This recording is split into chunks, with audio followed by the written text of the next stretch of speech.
몸 이곳저곳이 아파 고민하는 시니어의 마음은 단순히 통증의 문제가 아닙니다. 그것은 세월의 무게와 삶의 흔적이 함께 쌓여 나타나는 신호입니다. 예전에는 밤을 새워도 끄떡없던 몸이었고 무거운 짐도 거뜬히 들던 팔이었으며 계단을 2칸씩 오르내리던 다리였습니다. 그러나 어느 날부터인가 무릎이 시리고 허리가 뻐근하며 어깨가 돌처럼 굳어갑니다. 아침에 일어나면 개운함 대신 묵직함이 먼저 찾아옵니다. 이런 변화는 단순한 노화의 과정이지만 당사자에게는 마음까지 무겁게 만드는 고민이 됩니다. 특히 시니어에게 통증은 혹시 큰 병이 아닐까 하는 불안을 동반합니다.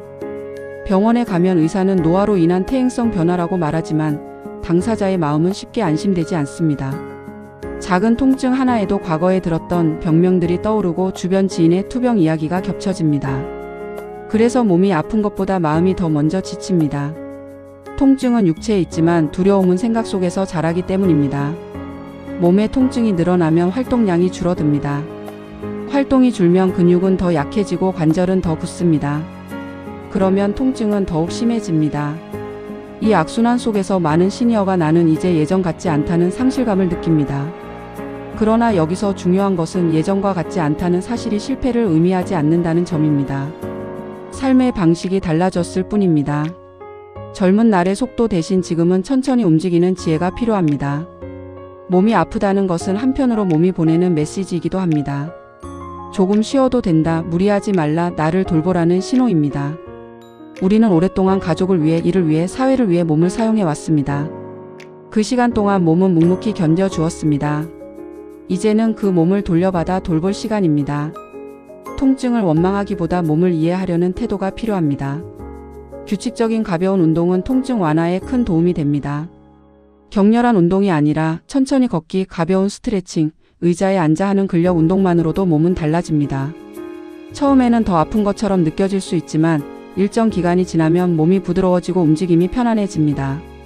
중요한 것은 매일 조금씩입니다. 하루에 1시간 무리하는 것보다 10분이라도 매일 지속하는 것이 훨씬 효과적입니다. 또한 마음의 관리가 중요합니다.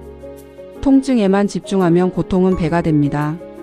그러나 감사할 것에 시선을 돌리면 통증의 무게는 조금 가벼워집니다. 아직 걸을 수 있는 다리가 있고 말을 할 수 있는 입이 있으며 누군가의 목소리를 들을 수 있는 귀가 있습니다. 완벽하지 않지만 여전히 기능하는 몸이 있다는 사실을 인정하는 순간 우리는 절망 대신 균형을 선택할 수 있습니다. 시니어의 통증은 외로움과도 연결됩니다.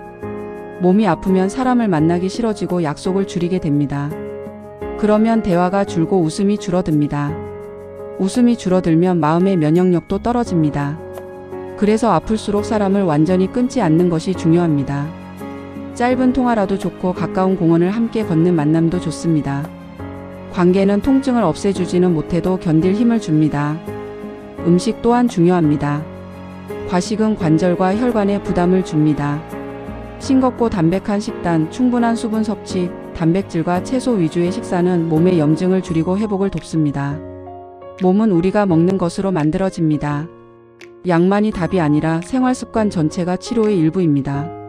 무엇보다 스스로를 자책하지 않아야 합니다. 왜 나는 이렇게 아플까? 관리 못해서 그렇다는 생각은 마음을 더 약하게 만듭니다. 노화는 누구에게나 공평합니다. 다만 나타나는 속도와 부위가 다를 뿐입니다. 비교는 도움이 되지 않습니다. 어제의 나와 비교하는 것이 가장 건강한 기준입니다.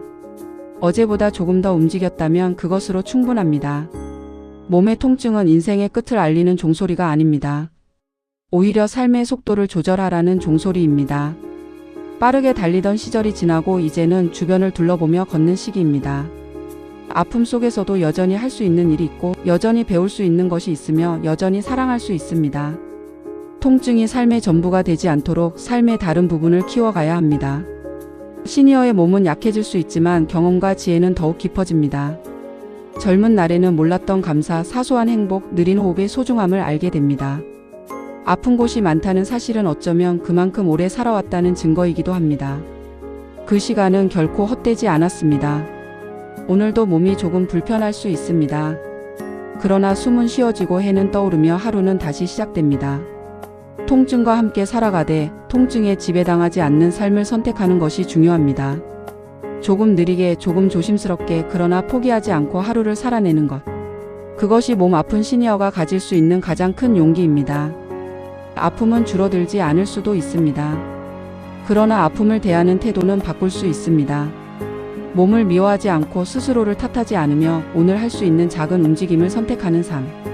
그 작은 선택이 쌓여 내일의 건강을 만듭니다. 그리고 그 과정 속에서 우리는 깨닫습니다. 완전한 건강이 행복의 조건이 아니라 불완전함 속에서도 살아가려는 의지가 행복의 시작임을 말입니다.